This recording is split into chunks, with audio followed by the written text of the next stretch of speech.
All right, slot car friends from around the world, it is I, Stingray Johnny. Today we are going to be talking about controllers, and not just any controller, but AURORA controllers. Okay. Now, there's a lot of people who say a lot of different things. Some people say that they're good. Some people say they're bad. I don't hear too many people say they're bad, but today we're going to just discuss a little bit about controllers, and primarily this is going to be about the AURORA ones, the stock AURORA ones. But let me just start out with this. So this is one of my controllers, and this is one of the controllers that I use. I actually have two that are really fancy. This is an OS3, and it has a lot of controls on it. We're not going into all the controls. This video is not about all the controls and things like that. What this video is really about is just talking about, are these better or are they not better? Now, in all honesty, I mean, look at it. Of course it's better. You can adjust a lot of things. But that doesn't necessarily mean that this controller is going to do any better than this controller.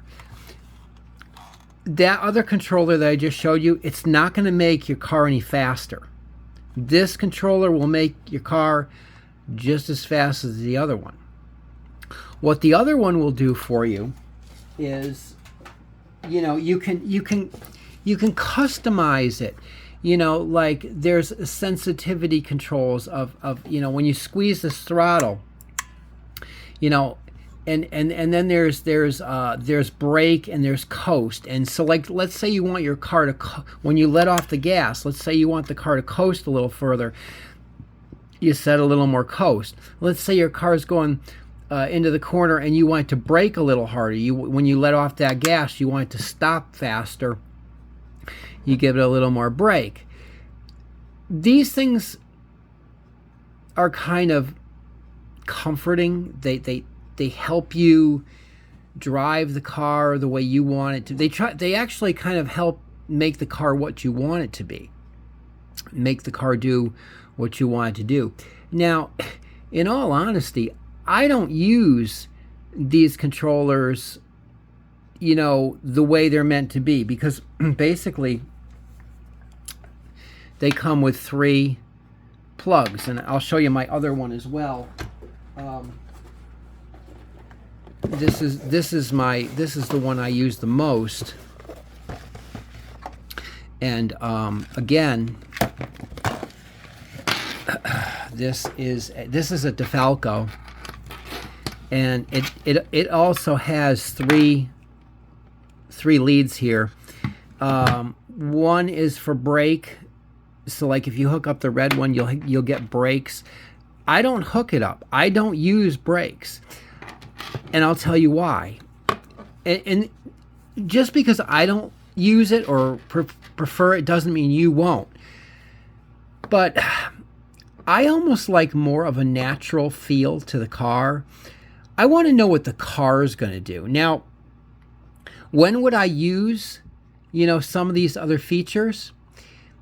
If I'm at a race and I'm having a problem, maybe for some reason, because these cars are very finicky. You can race your car one week and go race it next week, and it's not the same. What happens to it? I have no idea. But it just happened to me recently. I was running this car. Just earlier today, and it's like, as soon as I'm going down the back stretch or the front stretch, and as soon as I let off that gas, the thing just jerks to the side like it's slamming on the brakes. It didn't do that the last time I raced it. I don't know what's causing that. I mean, I know what causes that type of thing, but because I'll give you an example. I'll give you one example of what it could be.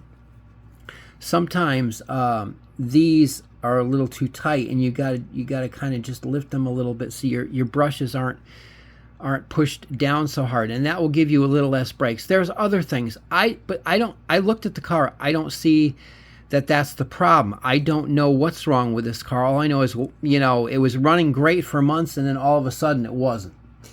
So getting back to the controller, if you're at a race and all of a sudden your car just isn't running the way you expect it to, then you can play with these, and you can play with them anyways. I mean, I'm just telling you what I do. I prefer to build cars and let them be natural. I let the car do what the car is going to do, and I respond to that. But there's certain circumstances where, maybe your car just ain't acting the way it normally does, and you want a little more coast, or you want a little more brake, or you want a little more sensitivity. So that can really be beneficial. Again, I would say most racers don't do it that way. Most racers,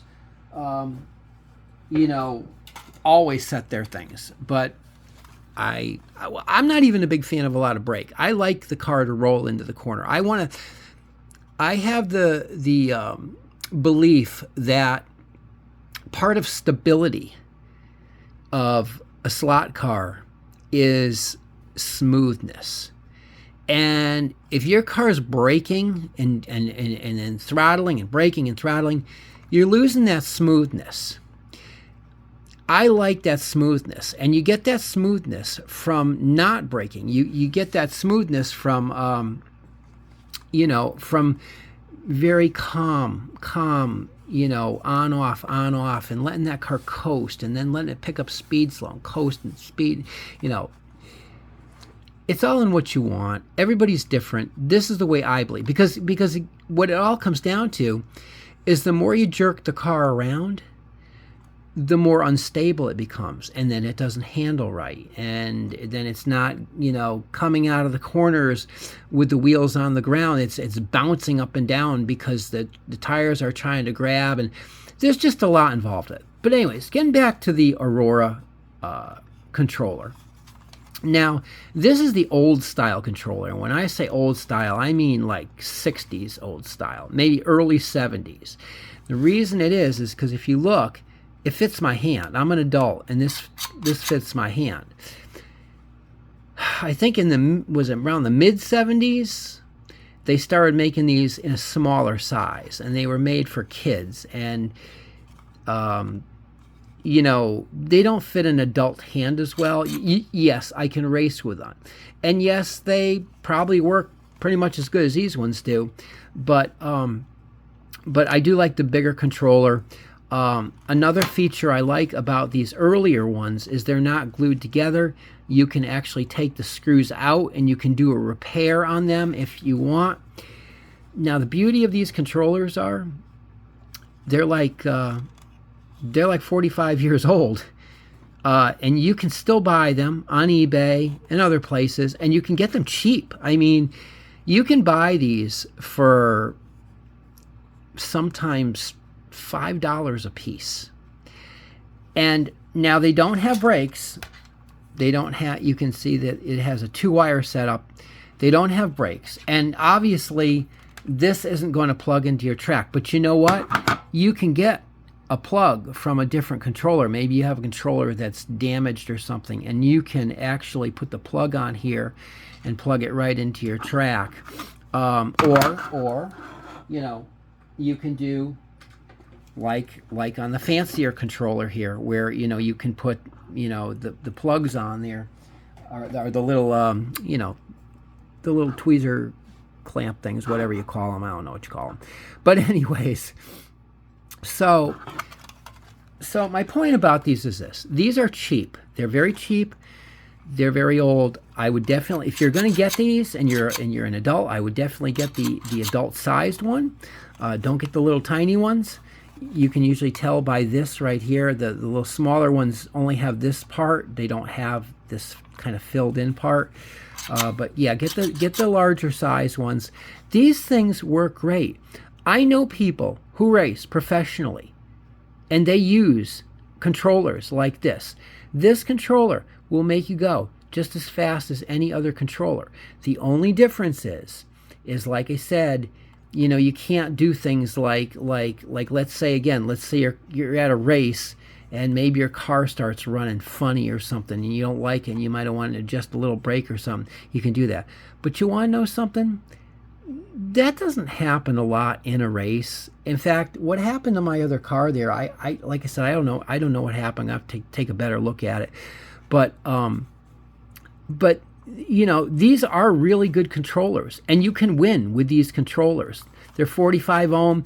Rustkit makes another version that's, I think, 60 ohm. Either way, they're very good.